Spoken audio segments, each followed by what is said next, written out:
आइए सर, आपका नाम बताइए। मेरा नाम है ओम प्रकाश। ओम प्रकाश जी, गाँव का नाम? मैं सीकर डिस्ट्रिक्ट के लक्ष्मणगढ़ तहसील से हूँ। बताइए सर, क्या कहना चाहते हैं? मैं ये कहना चाहता हूँ कि हमारा ये देश है भारत, ये दुनिया के देशों से अलग है, क्योंकि दुनिया में भारत ही एक ऐसा देश है पूर्णतः कृषि प्रधान देश है। यहाँ की जो अर्थव्यवस्था चलती है वो सारी कृषि से चलती है। और इन सरकारों ने क्या किया, जो नीतियाँ बनाई ने वो एंटी कृषि बनाई, चाहे किसी भी सरकार का। आपने जो साथी बता रहे थे पशु, जैसे स्वतंत्र में भैरव सिंह जी ने पशुओं में रोक लगाई, उसका नतीजा क्या हुआ कि आज हमारे गांव में सैकड़ों के टोर गाय बछड़ों की फिर रहे हैं। वो किसान परेशान हो रहा है। उन हर किसान एक एक गाँव में करोड़ों रुपए की तारबंदी कर दी, वो अनावश्यक उसका खर्चा हो गया। मतलब जब अभी बेच नहीं सकते तो आवारा छोड़ देते हैं। और खेतों में जो है ताराबंदी की गई है फसल बचाने के अपनी लिए। फसल बचाने के रात भर सोते नहीं है। भूखे जानवर बेचारे वो भी देखो, भूख तो सबको लगती है, पेट भरेंगे, बाकी डांगा की पड़ेंगी, तोड़ की पड़ेगा, किसान भी परेशान और वो भी उससे परेशान। एक्सीडेंट भी तो होते हैं सड़कों पे। बिल्कुल होता है। जैसे अगर किसी चीज़ पे ये प्रकृति का नियम है, आप रोक लगाओगे, जैसे अन्न पे रोक लगा ली, जैसे एक स्टेट के राजस्थान का कोई ना बाहर नहीं जाएगा कहीं भी, उसको वहीं रहेगा, तो क्या होगा? अगर सरप्लस अनाज होगा उसका कोई भाव नहीं, क्या करेंगे? सड़ेगा। तो इसके जो खिलवाड़ करें, इनकी जो नीतियाँ ना वो बहुत खतरनाक नीतियाँ हैं। जो किसान के, जैसे ये ग्रामीण देश है भारत, किसान के जो भी कुछ पैदा होगा, कुछ भी होगा, वो टोटल अपने शहर में ले जाएगा, सारा दाम सह जाएगा। और वहाँ से वो अपनी आवश्यकता चीज़ ले, चाहे मकान बनाए, चाहे ब्याह शादी करे, कुछ भी करे, सारा पैसा वहीं देकर वहाँ से लाएगा। तो किसान भी संपन्न होगा और बाजार भी संपन्न होगा। ये देश कृषि से चलता है, सारा कृषि से चलता है। इनकी नीतियाँ वो उल्टी हैं और दुनिया की करते हैं। जैसे अमेरिका करते हैं, वहाँ पर 2% किसान है। तो ये किसान को जो बर्बाद करने वाली नीतियाँ हैं, ये खाली ये बिल से सवाल नहीं है। आज हम बता रहे हैं, जैसे किसान पानी है, पानी का एक ढक पैक कर दिया, वो 20 रुपये लीटर हो गया। किसान 6 महीने मेहनत करता है, उसका बाजरा उसने समर्थन मूल्य कर दिया भाई 2150 रुपये समर्थन, मतलब उसकी लागत का वो। और वो बिक रहा है राजस्थान में 1100-1200, उसका कोई खरीदार नहीं है। एक मिनट, समर्थन मूल्य कितना है? 2150 और बिक रहा है 1100-1200, आधा भी नहीं है। आधा भी नहीं है। तो क्या करेगा किसान? आप ये बताइए, उसकी किसान मरेगा। अच्छा, फिर उनका पानी बिक रहा है 20 लीटर। किसान 6 महीने मेहनत करता है, उसमें पेस्टिसाइड के दाम बढ़ गए, ट्रैक्टर के डीजल के बढ़ गए, ट्रैक्टर के बढ़ गए, यूरिया के बढ़ गए, खाद के बढ़ गए, वो तो बढ़ती जा रही है। पहले अपनी व्यवस्था अलग थी। पहले किसान बीज अपना खुद का तैयार करता था, अच्छा से बीज रख लेता, खुद हड़का रखता, गाय बैल ये रोक नहीं ली तो खुद का हल था, खुद की गाड़ियाँ थी, खुद मेहनत करता था, जो हो गया खाया गया, खा लिया, बच गया, उसका पैसा हो गया। ये सिस्टम था। सही है। अब क्या है, किसान रात दिन मेहनत कर रहा है, उसका लागत बढ़ गई, बट कुछ नहीं आ ही रहा है। इसका मतलब वो कर्जे में दब रहा है, बैंकों से कर्ज, वो आत्महत्या कर रहा है। इस हिंदुस्तान में आज़ादी के बाद, आज़ादी में अंग्रेज के राज में किसान ने आत्महत्या नहीं की थी कर्जे में दब कर।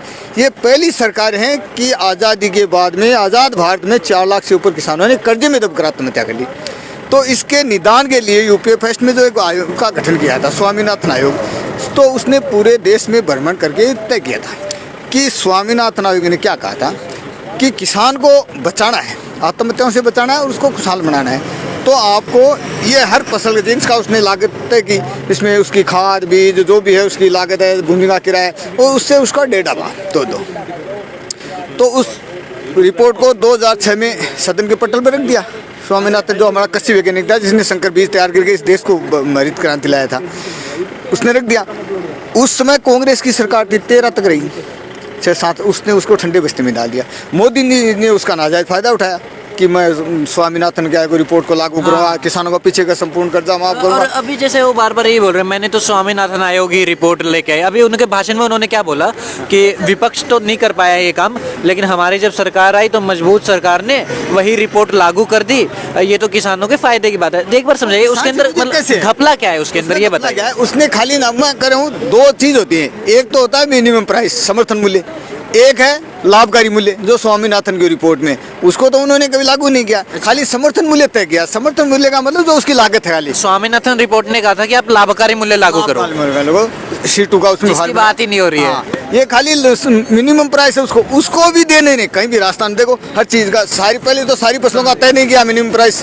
जिनका किया है, जैसे बाजरा है, गेहूँ है, जो है, खाली पंजाब हरियाणा में तो फिर भी वो खरीदते हैं, थोड़ा बहुत ज़्यादा करिए, लेकिन राजस्थान में तो वही नहीं खरीदते कोई चना। थोड़ा लागू तो करनी पड़ेगी। यही तो कह रहे हैं ना, जैसे चना है कुछ तो खरीद ले, वो भी कम से कम 10-15%, इससे ज़्यादा नहीं खरीदते। तो किसान क्या करेगा? और बाकी क्या जाता है? प्राइवेट में जाता है। प्राइवेट में जाता है। वो मन मर्जी का। तो बता दिया ना, एक चीज़ में जैसे जौ का देख लो, जौ का 1900 रुपये का समथिंग है वो समर्थन मूल्य, और वो बिक रहा है 1100 रुपये में। गेहूँ का देख लो, वो भी 1300-1400 में बिक रहा है। खतरनाक माड़ी हालत है। तो किसान क्या करेगा, वो बर्बाद हो गया। तो वो लड़ने के अलावा कोई चारा नहीं है। अब ये करे नहीं ले, अरे किसान करे हमारी स्वाधीनता जो आपने वादे किए थे, हम नहीं करे, आपने वादे किए थे उसको लागू कर दो।